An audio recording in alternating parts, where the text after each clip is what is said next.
दीदिया के घर हो। मई के महीना गईनी दीदिया के घर हो। पहले नजर में नैना चार हो गई। दीदिया के देवरे से प्यार हो गई सखी।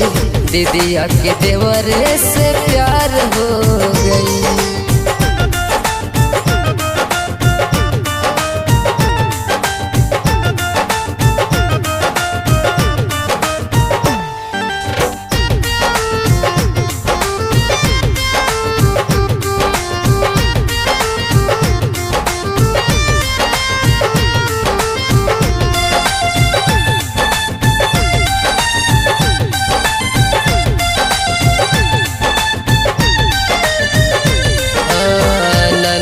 के शादी रहे दीदिया के घर। संग में जयमाला पा हो गई निखर।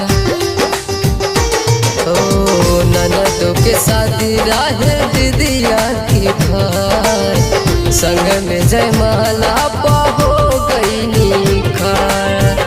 बोले दिलवा लाचार हो गई सखी। दीदिया के देवरे से प्यार हो गई सखी।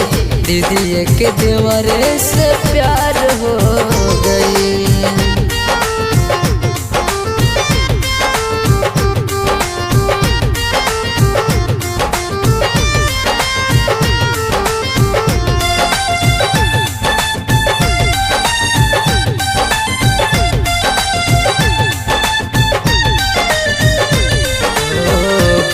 चल अंकित से लागल डार।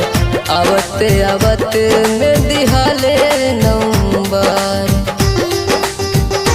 ओहो बिंध्या चल अंकित से लागल डार। आवते आवत में दिहाले नंबर। मिलेला दिलवा लाचार हो गई सखी।